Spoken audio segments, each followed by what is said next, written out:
जय हिंद दोस्तों, आप सभी का बहुत बहुत स्वागत है आज की हमारी करंट अफेयर्स की क्लास में। तो आज हम देख रहे हैं 7 दिसंबर 2024 का करंट अफेयर्स, जो हमारी एग्जाम की दृष्टि से बहुत ही महत्वपूर्ण टॉपिक है। करंट अफेयर्स से क्वेश्चन हमें एग्जाम में देखने को मिल ही जाते हैं, तो आपको इस टॉपिक को छोड़ना बिल्कुल भी नहीं है। चलिए सीधे क्वेश्चन की ओर बढ़ते हैं। क्या दिया हमारे पास पहला क्वेश्चन आज का?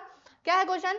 महापरिनिर्वाण दिवस कब मनाया जाता है? कौन सा दिवस? महापरिनिर्वाण दिवस कब मनाया जाता है? ये प्रतिवर्ष मनाया जाता है 6 दिसंबर को। कब मनाया जाता है? 6 दिसंबर को। तो आप ये कहोगे 6 दिसंबर को मनाने का कारण क्या है? दोस्तों आप लोग इनको जानते होंगे, ये कौन है? बाबा साहेब भीमराव अंबेडकर। कौन है? भीमराव अंबेडकर जी। तो इनकी पुण्यतिथि पर यह दिवस मनाया जाता है। अब इनकी पुण्यतिथि कब आती है? पुण्यतिथि आप लोग याद रखिए कब? 6 दिसंबर को। 6 दिसंबर। इनकी जो मृत्यु हुई थी कब हुई थी? 6 दिसंबर 1956 को हुई थी। 6 दिसंबर 1956 को इनका क्या हुआ था? निधन हुआ था। और इसी तिथि को क्या मनाते हैं? प्रतिवर्ष महापरिनिर्वाण दिवस मनाया जाता है। आप लोग इनका जन्म भी याद रखिए। बाबा साहेब भीमराव अंबेडकर का जो जन्म हुआ था कब हुआ था? 14 अप्रैल 1891 में क्या हुआ था? इनका जन्म हुआ था। जन्म स्थान याद रखिए, महू मध्य प्रदेश में। महू कहाँ आता है? इंदौर जिले की तहसील है क्या महू? कहाँ आता है? ये मध्य प्रदेश में आता है। तो इनका जन्म स्थान भी याद रखिए, कब हुआ था?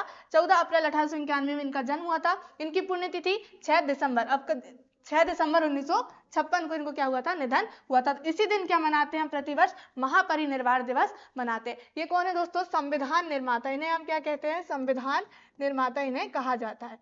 संविधान निर्माता इन्हें कहा जाता है। किसे? भीमराव अंबेडकर को। चलिए आगे बढ़ते हैं। अगला क्वेश्चन है हमारे पास। क्या दिया गया है? हाल ही में फिल्म फेयर OTT अवार्ड 2024 में बेस्ट सीरीज का अवार्ड किसे दिया गया है? कौन सा अवार्ड? Best series. कौन सा? Film fair OTT award. Film fair OTT award में बेस्ट सीरीज का अवार्ड जो दिया गया है 2024 में, वो किसे दिया गया है? रेलवे मैन को। किसे? रेलवे मैन को बेस्ट सीरीज का अवार्ड दे दिया गया है। किसमें? फिल्म फेयर OTT अवार्ड को। अब ये भी याद रखिए, इसका कौन सा संस्करण है? ये फिल्म फेयर अवार्ड का 5th संस्करण है। इसकी जो शुरुआत हुई कब हुई? 2020 से। 2020 में क्या था? इसका पहला संस्करण था। किसका? फिल्म फेयर OTT अवार्ड का। अभी जो 2024 में हुआ है वो कौन सा हुआ है? 5वें नंबर का, जिसमें बेस्ट सीरीज का अवार्ड किसे दिया गया है? रेलवे मैन सीरीज को। आप लोग याद रखिएगा। चलिए आगे बढ़ते हैं। अगला क्वेश्चन है हमारे पास। हाल ही में किस राज्य ने 43वीं जूनियर राष्ट्रीय खो खो चैंपियनशिप 2024 का खिताब जीता है? किसने जूनियर राष्ट्रीय खो खो चैंपियनशिप 2024 का खिताब जीता है? तो किस राज्य ने जीता है? महाराष्ट्र राज्य ने। किसने? महाराष्ट्र राज्य ने जो है जूनियर राष्ट्रीय खो खो चैंपियनशिप का खिताब जीत लिया। कौन से नंबर का है ये? 43वें नंबर का ये खो खो चैंपियनशिप हुआ है। तो किस राज्य ने जीता है? महाराष्ट्र ने। दोस्तों आप लोग कमेंट से बताइए कि अभी महाराष्ट्र में हाल ही में क्या बन गए हैं? सीएम बन चुके हैं। महाराष्ट्र के नए सीएम बन चुके हैं। वो कौन बने? मैंने आपको कल ही बताई थी महाराष्ट्र के सीएम और महाराष्ट्र के डिप्टी सीएम कौन बने। आप लोग जल्दी से कमेंट्स में बताइए। दोस्तों आप लोग कमेंट्स करते हो ना, तो हमें भी बहुत अच्छा मोटिवेशन मिलता है कि हाँ हमारे बच्चे जो है कमेंट्स कर रहे हैं, हमें अच्छा लगता है। चलिए आगे बढ़ते हैं। अपना क्वेश्चन। हाल ही में आरबीआई ने यूपीआई लाइट वैलेट की सीमा को बढ़ाकर कितना कर दिया गया है? आरबीआई ने जो है यूपीआई लाइट वैलेट की सीमा को बढ़ाकर कितना कर दिया है? ये कितना कर दिया है? 5000 रुपए। 5000 रुपए क्या कर दिया है? अभी आरबीआई ने यूपीआई लाइट वैलेट में यहाँ पर सीमा बढ़ा दिया गया। पहले कितनी थी? याद रखिए, पहले थी 2000 रुपए। पहले कितनी थी? 2000 रुपए थी। अभी कितनी कर दिया गया है? 5000 रुपए कर दिया गया। अब आप लोग ये भी याद रखिए, ये क्या है? UPI light wallet. इसमें जो है गूगल पे, ये क्या है? गूगल पे एक एप्लीकेशन है जिसमें हम क्या करते हैं? ट्रांजेक्शन करते हैं, तो उसमें हमें यूपीआई पिन की आवश्यकता पड़ती है। लेकिन यूपीआई लाइट वैलेट की सहायता से हमें जो भी छोटा मोटा ट्रांजेक्शन करना है, तो इसमें यूपीआई पिन की आवश्यकता हमें नहीं पड़ती। किसमें? यूपीआई लाइट वैलेट में। तो इसमें हम कितने रुपए जमा कर सकते हैं? अधिकतम जो है 5000 रुपए हम यहाँ पर जमा कर सकते हैं। आप लोग ये भी याद रखिएगा, अभी जो है 500 प्रति अपन जब ट्रांजेक्शन करते हैं, तो 500 से इसकी जो बढ़ा दिया गया है, 500 से हम 1000 रुपए तक जो है ट्रांजेक्शन कर सकते हैं। ये भी यहाँ बढ़ा दिया गया। वैलेट में कितने? 5000 रुपए बढ़ा दिए गए। चलिए अब आरबीआई की बात करते हैं। तो आरबीआई है क्या? आरबीआई का फुल फॉर्म क्या है? Reserve Bank of India. RBI का full form Reserve Bank of India. आप लोग याद रखोगे, रिजर्व बैंक ऑफ इंडिया क्या है इसका फुल फॉर्म। अब इसकी स्थापना कब हुई थी? हम इसकी स्थापना की बात करते हैं। आरबीआई की स्थापना कब हुई थी? ये हुई थी 1 अप्रैल। आरबीआई की स्थापना 1 अप्रैल 1935 को हुई थी। 1 अप्रैल 1935 को क्या हुई थी? आरबीआई की स्थापना हुई थी। अधिनियम लाया गया था इसके लिए 1934 में। 1934 का अधिनियम के आधार पर ये है आरबीआई की क्या हुई थी, स्थापना हुई थी 1 अप्रैल 1935 को। आप लोग ये अधिनियम याद रखो कब लाया गया था, 1934 में। कई बार अधिनियम भी पूछ लिया जाता है। अब यहाँ पे जो वर्तमान में गवर्नर है वो भी याद रखिए। वर्तमान में गवर्नर कौन है, शक्तिकांत दास। शक्तिकांत दास क्या है, शक्तिकांत दास वर्तमान में गवर्नर है किसके, आरबीआई के। शक्तिकांत दास क्या है, वर्तमान में गवर्नर है। और पहले गवर्नर का नाम भी याद रखिए। फर्स्ट जो थे आरबीआई के sir Osborne Smith. Sir Osborne Smith क्या थे, पहले गवर्नर थे। कब, 1 अप्रैल 1935 को। आजादी के पहले क्या थे ये, पहले गवर्नर आरबीआई के। अब ये भी याद रखिए, आजादी के बाद 1947 के बाद जो पहले स्वतंत्र भारत के गवर्नर बने थे, स्वतंत्र भारत के, मैं लिख दीजिए, स्वतंत्र भारत के गवर्नर थे वो कौन थे, सीडी देशमुख। स्वतंत्र भारत के गवर्नर सीडी देशमुख थे। किसके, आरबीआई के गवर्नर सीडी देशमुख। और जो पहले बने थे 1935 में सर ऑसबोर्न स्मिथ। वर्तमान में कौन है, शक्तिकांत दास है, ये 25वें नंबर के, ये भी याद रखिए 25वें नंबर के क्या है, आरबीआई के गवर्नर। इसकी स्थापना 1 अप्रैल 1935। फुल फॉर्म क्या है, रिजर्व बैंक ऑफ इंडिया। आप लोग ये याद रखोगे। चलिए आगे बढ़ते हैं अपन। अगला क्वेश्चन है हमारे पास, क्या है, हाल ही में किस राज्य सरकार ने इंदिराम्मा आवास योजना का चरण 1 शुरू कर दिया है। कौन सी योजना, इंदिराम्मा आवास योजना का चरण 1 जो है यहाँ पर चालू कर दिया है। तो वो किस राज्य सरकार के द्वारा किया गया है, तेलंगाना। किसके द्वारा, तेलंगाना राज्य सरकार के द्वारा ये आवास योजना चालू कर दी गई है। किसके नाम पर, इंदिरा गांधी के नाम पर, इंदिराम्मा आवास योजना। इस आवास योजना के तहत क्या होगा, इसमें होंगे 5 लाख रुपए की राशि दी जाएगी। कितनी, 5 लाख रुपए की राशि यहाँ पर दी जाएगी आवास के लिए। कितनी राशि, याद रखिए 5 लाख रुपए की आवास थी। 5 लाख रुपए आवास योजना के तहत दिए जाएंगे। किस राज्य सरकार के द्वारा ये घोषणा कर दी गई है, तेलंगाना राज्य सरकार के द्वारा। चलिए आगे बढ़ते हैं। तो आप लोग कमेंट्स बताइए कि तेलंगाना के अभी वर्तमान में सीएम कौन है, तेलंगाना के सीएम कौन है। चलिए आगे अपना क्वेश्चन, हाल ही में अपशिष्ट से मूल्य प्रौद्योगिकियों पर अंतर्राष्ट्रीय सम्मेलन का 9वां संस्करण कहाँ आयोजित किया गया है। कौन सा संस्करण, 9वां संस्करण अपशिष्ट से मूल्य प्रौद्योगिकियों पर अंतर्राष्ट्रीय सम्मेलन। तो कहाँ पर आयोजित हो रहा है ये, नई दिल्ली में। कौन सा संस्करण है, नई दिल्ली पर हो रहा है। 9वां संस्करण आप लोग याद रखोगे, कहाँ आयोजित हो रहा है, नई दिल्ली में। चलिए आगे बढ़ते हैं। अगला क्वेश्चन है हमारे पास, हाल ही में नीति आयोग ने कहा ट्रेड वॉच क्वार्टरली का शुभारंभ किया है। किसका, ट्रेड वॉच क्वार्टरली। आपसे पूछ सकता है एग्जाम में, क्योंकि ये नीति आयोग ने इसका शुभारंभ किया है, ट्रेड वॉच क्वार्टरली। अब ये कहाँ से किया है, ये किया है नई दिल्ली से। क्या किया है, ये नई दिल्ली से ये इसका शुभारंभ किया। अब नीति आयोग की थोड़ी सी हम बात कर लेते हैं कि नीति आयोग है क्या। अब नीति आयोग की हम सबसे पहले स्थापना की बात करते हैं।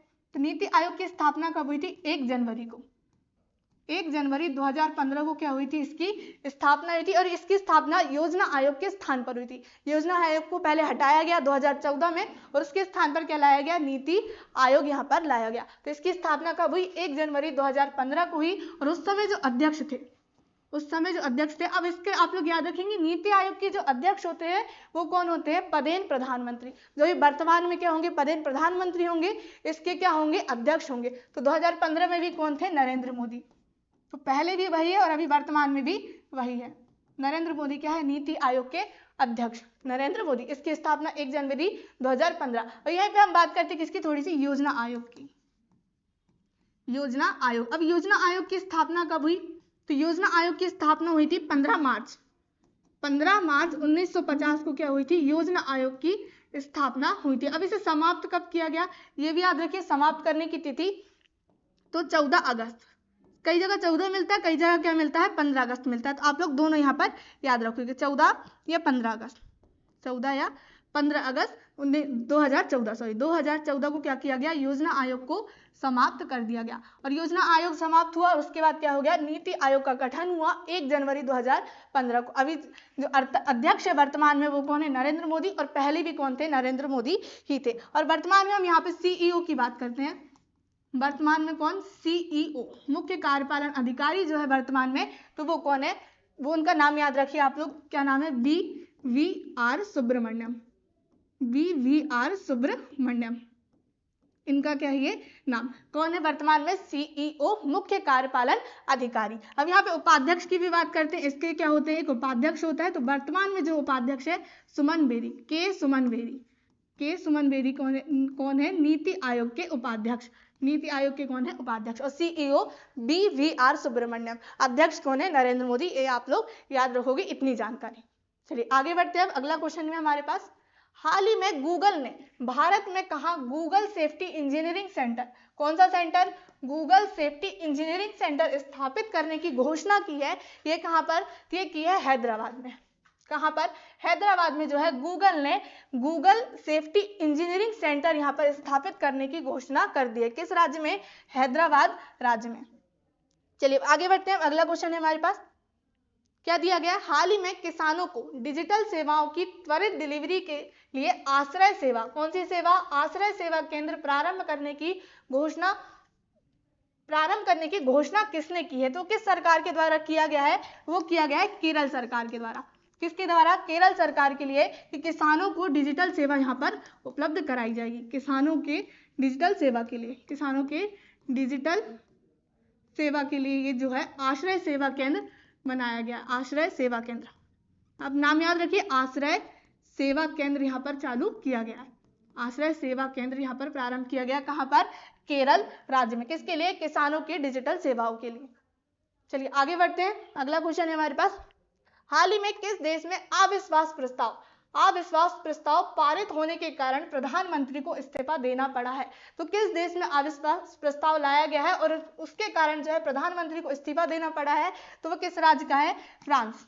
किस देश के? फ्रांस के जो प्रधानमंत्री अभी क्या देंगे? इस्तीफा देंगे अविश्वास प्रस्ताव के कारण। अब ये अविश्वास प्रस्ताव होता क्या है? तो इसमें जो होता है बहुमत क्या हो जाते हैं? अपूर्ण हो जाते हैं। पूर्ण बहुमत ना होने पर क्या लाया जाता है? अविश्वास प्रस्ताव ला दिया जाता है, जिसमें प्रधानमंत्री जो होते हैं उनको क्या देना पड़ता है? इस्तीफा देना पड़ता है। अब यहाँ पे फ्रांस के जो हम बात कर लेते हैं, फ्रांस के जो PM है उनका नाम क्या है? फ्रांस के कौन?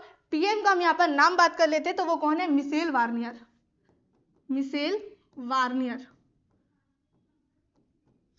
वार्नियर क्या है? यहाँ के PM है, जो क्या देंगे? अभी वर्तमान में प्रधानमंत्री के पद में है ये, और क्या देंगे? ये इस्तीफा। क्यों दे रहा है? क्योंकि क्या लगाया गया है? अविश्वास प्रस्ताव लाया गया है, तो ये इनको क्या देना पड़ेगा? यहाँ पर इस्तीफा देना पड़ेगा। अब यहाँ पे हम भारत की भी बात कर लेते थोड़ी सी। भारत में भी क्या है? अविश्वास प्रस्ताव लाया जा सकता है। भारत में भी क्या लाया जा सकता है? अविश्वास प्रस्ताव जो है लाया जा सकता है, लेकिन सिर्फ कहाँ पर? लोकसभा में। केवल कहाँ? लोकसभा में। राज्यसभा में ये नहीं लाया जाता। कहाँ पर? सिर्फ लोकसभा में ये लाया जा सकता है, लेकिन इसकी भी एक शर्त है कि 50 सांसद का क्या हो? यहाँ पर बहुमत प्राप्त होना चाहिए।